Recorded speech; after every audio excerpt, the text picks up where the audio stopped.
এইটার তাহলে এটাকে আমরা করতেছি, এটাকে আমরা ইমপ্লিমেন্ট করতেছি ভোল্টেজ কন্ট্রোলড অসিলেটর দিয়ে। ভোল্টেজ কন্ট্রোলড অসিলেটর এটা থেকেই তো আমরা বুঝতে পারি কথাটা, এই টাইটেলটা থেকে। যেটার অসিলেশনটা ভোল্টেজ দ্বারা নিয়ন্ত্রণ হয়। তাহলে ভোল্টেজের মাধ্যমে এই ভোল্টেজটা দ্বারা অসিলেশনটা কন্ট্রোল হচ্ছে। এটার অসিলেশনটা চেঞ্জ হচ্ছে। অসিলেশনটা ভোল্টেজ যখন বেশি ফর এক্সাম্পল, তখন অসিলেশনটা বেশি হচ্ছে, ফ্রিকোয়েন্সি বেড়ে যাচ্ছে। আর যখন ভোল্টেজ কম, তখন অসিলেশনটা কমে যাচ্ছে বা ফ্রিকোয়েন্সি কমে যাচ্ছে। তাহলে এটা ভোল্টেজ কন্ট্রোল অসিলেটর দিয়ে আমরা ফ্রিকোয়েন্সি মডুলেশনটাকে ইমপ্লিমেন্ট করতেছি। আর এটার ব্যান্ডউইথটা নরমালি যে ইকুয়েশন থেকে দেখতেছি একটু বেশি লাগতেছে, এটা আমরা বুঝতেছি। ওটা হলো 2 × 1 + b × বিটা। সরি 2 × 1 + b, এটা এখানে বিটা লিখছে, আবার এখানে b লিখছে।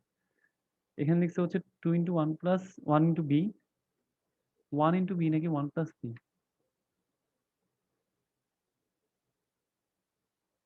এখানে ভুল আছে। এই যে নিচে এটা হলো প্লাস হবে, এটাই ঠিক 1 + 1 + বিটা। এখানে বইতে এক এক জায়গায় এক এক লিখছে, দেখছো?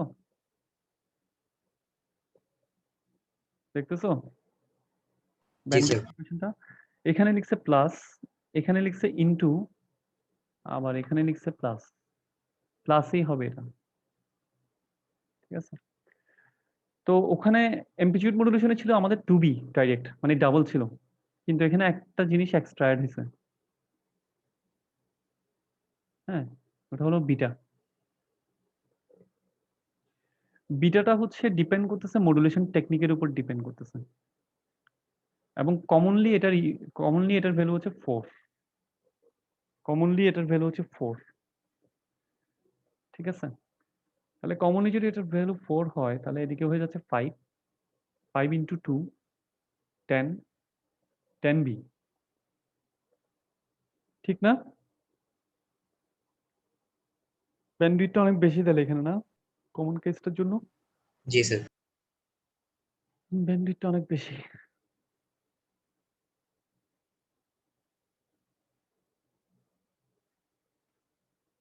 এখন তোমার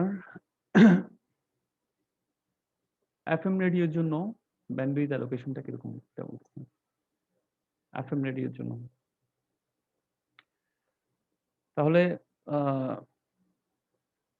তোমার যে কোনো একটা ইয়ের জন্য 200 কিলোহার্টজ, ঠিক আছে? প্রতিটা স্টেশনের জন্য বলতেছে 200 কিলোহার্টজ হচ্ছে তার ব্যান্ডউইথ অ্যালোকেশন। হ্যাঁ, দ্যাট মিনস ধরো যদি তোমার অডিও সিগন্যালটা যদি স্টেরিও মোডে করা হয়, তাহলে এটার ব্যান্ডউইথ হয় 15 কিলোহার্টজ, ঠিক আছে? 15 কিলোহার্টজ। এখন আমাদের ব্যান্ডউইথের ইয়েটা কি ছিল? 2 × 1 প্লাস, সরি, বিএফএম না, জি স্যার, বিএফএম। বিএফএম ছিল হচ্ছে 2 × 1 প্লাস বিটা ইন্টু বি, ঠিক আছে? জি স্যার, ঠিক আছে। আচ্ছা, তাহলে এটা হলো আমাদের 15। এটা যদি 15 হয়, 1 প্লাস 4, এটা যদি বিটা যদি 4 হয়, এটা যদি 15 হয়, তাহলে 2 × 5 ইন্টু 15 না, ঠিক আছে? ক্যালকুলেশন জি স্যার। তার মানে কত আসে? 150 আসে না? জি স্যার। তাহলে আমাদের নরমালি 150 কিলোহার্টজ ব্যান্ডউইথ অ্যালোকেশন দিলে হবে। 150 কিলোহার্টজ, যদি আমাদের সিগন্যাল যদি 15 কিলোহার্টজের হয়, সরি, আমাদের সিগন্যালটা যদি 15 কিলোহার্টজের হয়, অরিজিনাল অডিও সিগন্যালগুলো যদি আমাদের ব্যান্ডউইথ 15 কিলোহার্টজের হয়, তাহলে তুমি যদি এফএম রেডিও ইউজ করো, তাহলে তুমি যেহেতু ফ্রিকোয়েন্সি মডুলেট করতেছো, ফ্রিকোয়েন্সি মডুলেট করলে আমাদেরকে ফ্রিকোয়েন্সি মডুলেট করলে আমাদেরকে এটা 15 ইন্টু 5 ইন্টু 2 এটা আমাদের অ্যালোকেশন দিতে হবে। তার মানে কত 150 অ্যালোকেশন দিতে হবে, ঠিক না? থিওরিটিক্যালি জি স্যার। অন্য কারো কোনো সমস্যা থাকলে বলিও। 150 কিলোহার্টজ অ্যালোকেশন দিতে হবে থিওরিটিক্যালি, বাট ওরা দিচ্ছে 200 কিলোহার্টজ এফসিসি, ফেডারেল কমিউনিকেশনস কি কমিশন, এরা দিচ্ছে 200 কিলোহার্টজ। কেন? স্যার 200 কি গার্ড সহ? হ্যাঁ 200 কিলোহার্টজ দিচ্ছে, কারণ হচ্ছে গার্ড সহ, ঠিক আছে, যাতে ওরা একটা গার্ড রাখতে পারে, একটা গ্যাপ রাখতে পারে। না হলে 150 কিলোহার্টজ দিলেই হইতো, ঠিক না? কিন্তু 150 কিলোহার্টজ বরাবর দিলে একজনের সাথে একজন যেখানে শেষ হবে, একটা রেডিও যেখানে শেষ হবে, আরেকটা রেডিও ঠিক সেখান থেকেই শুরু হবে। সেক্ষেত্রে তাদের মধ্যে ইন্টারফিয়ারেন্স হবে, তাদের সিগন্যালের মধ্যে। এই জন্য গার্ড রাখার জন্য ওরা 200 কিলোহার্টজ করে দিচ্ছে, ঠিক আছে? জি স্যার। ওকে, এই হলো তোমার ফ্রিকোয়েন্সি মডুলেশন। তারপর আর কি কি আছে আজকে? Face sir modulation. আজকে এতটুকু থাকুক, ফেসটা নেক্সট দিন থেকে শুরু করে আপনি ভিডিও দিয়ে দিলে আমরা আগে একটু পড়ে রাখি, তাহলে বেটার হবে আমাদের জন্য। ফেস মডুলেশন না, এমনিতে আজকে স্লাইড এমনিতে শেষ হয়ে আসছে। এই যে আজকে একটু পর্যন্ত পড়ানোর টার্গেট ছিল আমার, একটু আর 4টা স্লাইড পড়াই ফেলি, হ্যাঁ? আচ্ছা স্যার, শেষ করে হবে। এবার ফেস মডুলেশন। তাহলে ফেস মডুলেশনে হলো তোমার ফ্রিকোয়েন্সি পারলে ফেজও পারবো। কি চেঞ্জ হবে? ফেজটা চেঞ্জ হবে কি অনুসারে? মডুলেটিং সিগন্যালের অ্যামপ্লিটিউড অনুসারে, ঠিক আছে? মডুলেটিং সিগন্যালের অ্যামপ্লিটিউড অনুসারে ফেজ চেঞ্জ হবে। তবে এখানে একটা ব্যাপার আছে,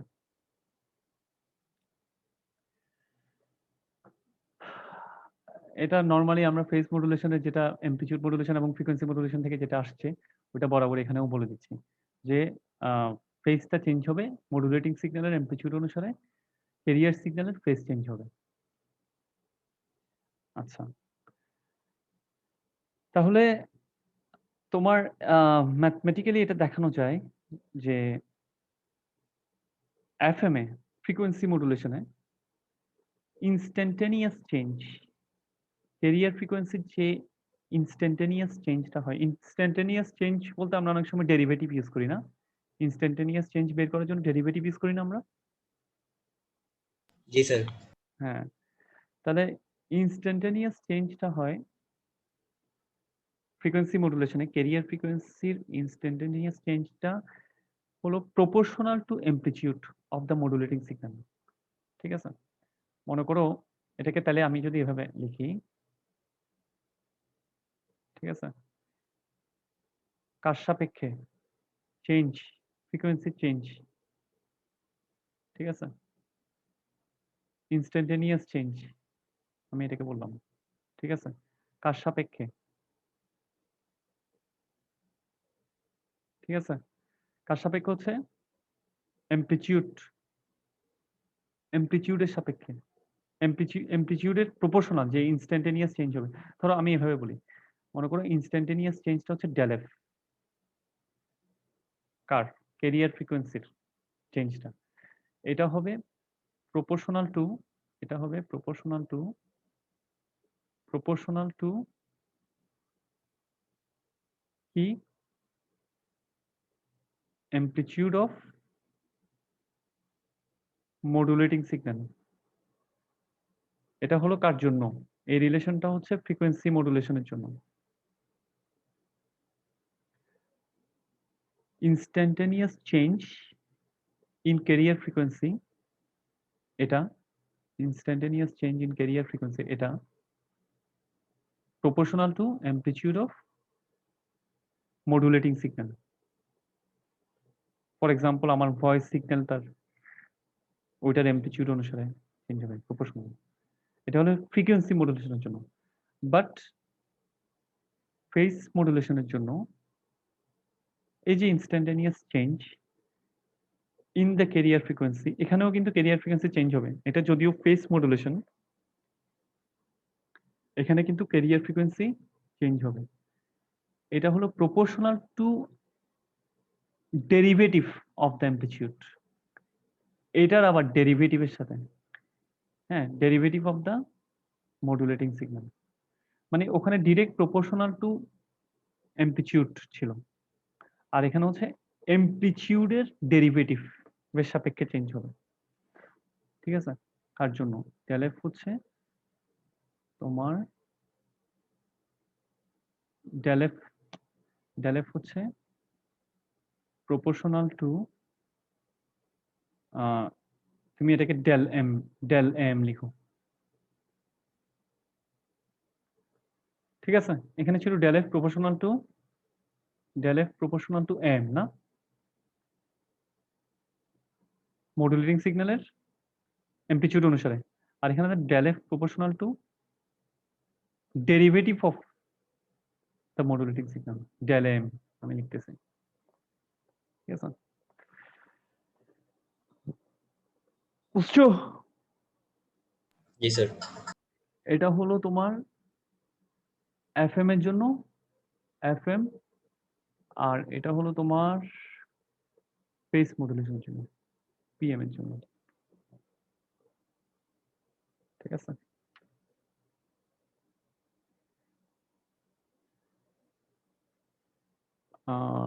দেখো এই যে এই চলে আসছে, এটা কি দেখো, এটা বের করতেছে হচ্ছে এটার ইনস্ট্যান্টানিয়াস, এটার তোমার ডেরিভেটিভ। এটা করতেছে কি, মডুলেটিং সিগন্যালের ডেরিভেটিভ বের করতেছে, দেখছো? মডুলেটিং সিগন্যালের ডেরিভেটিভ এটা ডিডিটি, ঠিক না? মডুলেটিং সিগন্যালের অ্যামপ্লিটিউডের ডেরিভেটিভ এটা করতেছে প্রথমে, দেখছো? জি স্যার। আমি যেটা বললাম, মানে আমি যেটাকে ডেল এম বলছি, ঠিক আছে, এটা এটাই হলো ডিডিটি, এম না, এম।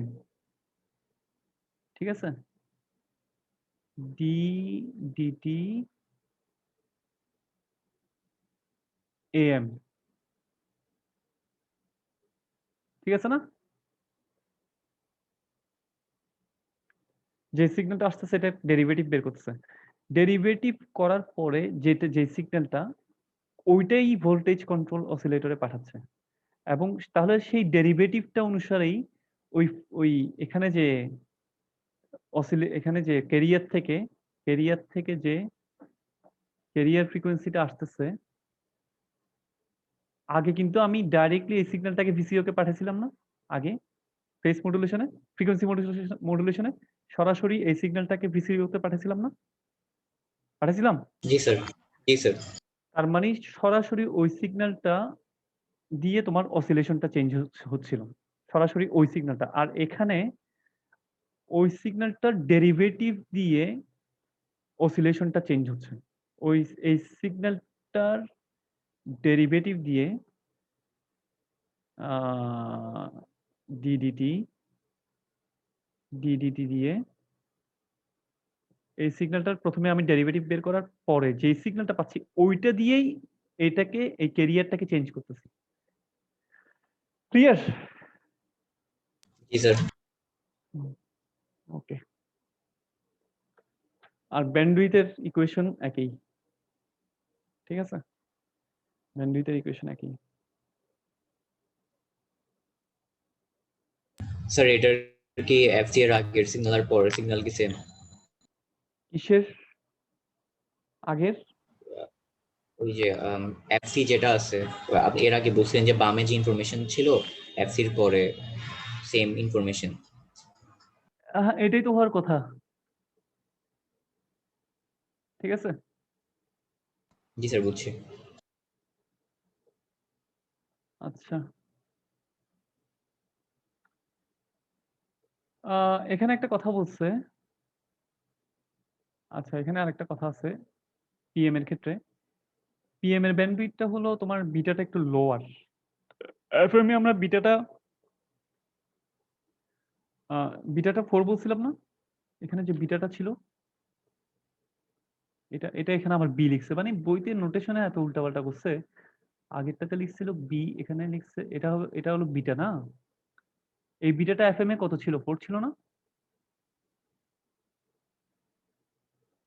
এফএম এ ফ্রিকোয়েন্সি মডুলেশনে 4 ছিল না বিটাটা? আর পিএম এ হচ্ছে এটা। স্যার বিটা, স্মল বিটা 4 ছিল। হ্যাঁ, এটা এখানে আবার বি লিখছে। এটাকে বিটাই লিখবা, ঠিক আছে?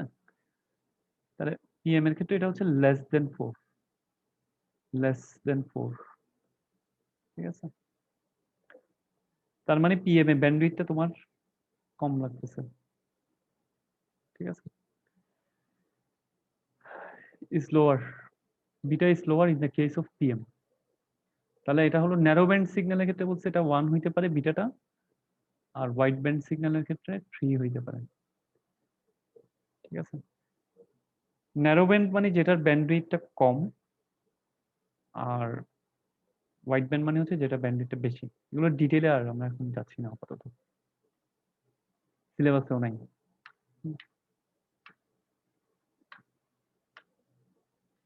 লাস্ট টপিক, ওটা হলো এমএসকে, মিনিমাম শিফট কিং। বলতেছে যখন বাইনারি একটা সিগন্যাল, মনে করো বাইনারি ডেটা রিপ্রেজেন্ট করতেছে যেখানে 1 আর 0 আছে, ঠিক আছে? তাহলে তোমার যখন এই ধরনের ডেটা থাকে তখন যে কি বলে, তখন এগুলোর ফলে যে সাইড ব্যান্ডটা হয়, মানে তোমার ধরো সাইড ব্যান্ডটা তোমাকে কিভাবে বুঝাবো। ধরো এরকম একটা সিগন্যাল আছে, এরকম একটা সিগন্যাল আছে। এখন তোমার মেইন সিগন্যাল কম্পোনেন্ট গুলো হচ্ছে এই জায়গার মধ্যে, মেইন সিগন্যাল কম্পোনেন্ট গুলো হচ্ছে এই জায়গার মধ্যে। বাট যখন 1 আর 0 মধ্যে শার্প ট্রানজিশন থাকে, ঠিক আছে? 1 আর 0 মধ্যে শার্প ট্রানজিশন থাকে সিগন্যালে, কোন একটা সিগন্যালে, ঠিক আছে? 1 আর 0 মধ্যে শার্প ট্রানজিশন যখন থাকে তখন এটার সাইড ব্যান্ড গুলা, ঠিক আছে?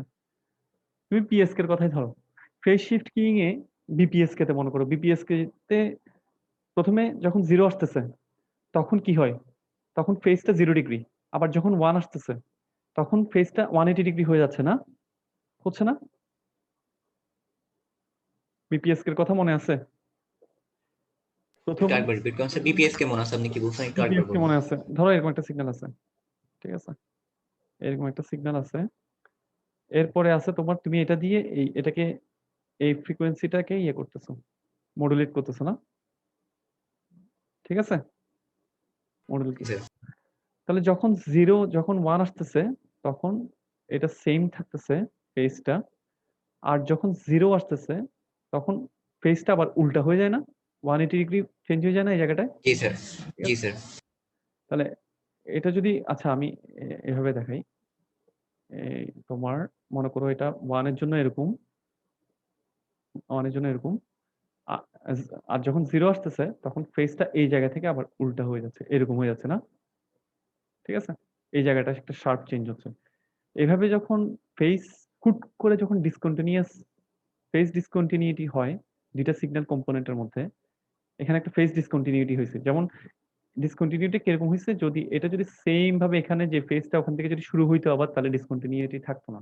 কিন্তু এখন যেহেতু এখানে তোমার 1 দিয়ে মডুলেট করতে, 0 দিয়ে মডুলেট করতেছো, তখন এই জায়গাটা আবার ফেজটা ডিসকন্টিনিউয়াস হয়ে গেছে। এরকম যখন সিগন্যালের মধ্যে ডিসকন্টিনিউয়াস হয় তখন তুমি যদি এটাকে ফ্রিকোয়েন্সি ডোমেইনে দেখো তখন দেখবা এই ফেজ, এটার ফলে এই যে শার্প ট্রানজিশনটা হয়েছে ফেজের, এটার ফলে ডিসকন্টিনিউয়াস ট্রানজিশন, এটার ফলে একটা সাইড ব্যান্ডের সৃষ্টি হয়। সাইড ব্যান্ড, সাইড ব্যান্ডটা যেটা করে, কতগুলা কতগুলা ব্যান্ডউইথে আরো এক্সট্রা কিছু জায়গা নিয়ে নেয় সাইড ব্যান্ড, এগুলা, ঠিক আছে? এক্সট্রা জায়গা নিয়ে নেয়, ঠিক আছে? তাহলে যে এর ফলে যেটা হয়, সে কি করে সাইড বেন্ড গুলো কি করে আরেকজনের ওগুলাকে ইন্টারফেয়ার করে, যেহেতু সে তার সীমানা থেকে বের হয়ে যাচ্ছে, তার ফ্রিকোয়েন্সি সীমানা থেকে বের হয়ে সাইড ব্যান্ডটা আরেকজনকে তখন ইন্টারফেয়ার করবে। তাহলে এই প্রবলেমটা ক্রিয়েট করে, বুঝছো? যখন এরকম ফেসের শার্প চেঞ্জ হয়, ডিসকন্টিনিউয়াস চেঞ্জ হয় কোনো একটা মডুলেশন, বুঝতে পারছো? জি স্যার, মানে ওই শার্প চেঞ্জের কারণে ফেজের চেঞ্জের কারণে আমার সাইড ব্যান্ড আরো এক্সটেন্ড হচ্ছে। এক্সটেন্ড হয়ে যায় সাইড ব্যান্ডটা, এবং এক্সটেন্ড হওয়ার ফলে সে আরেকজনকে গিয়ে ইন্টারফেয়ার করে, আরেকজনের ইয়েতে গিয়ে ইন্টারফেয়ার অবশ্যই করবে, কারণ সে তার অ্যালাউড ব্যান্ডউইথ থেকে বের হয়ে যাচ্ছে। ঠিক আছে, আচ্ছা, এখন এটাকে ওভারকাম করার জন্য একটা মডুলেশন টেকনিক ইউজ করা হয়, এটাকে বলা হয় মিনিমাম শিফট কি, এমএসকে।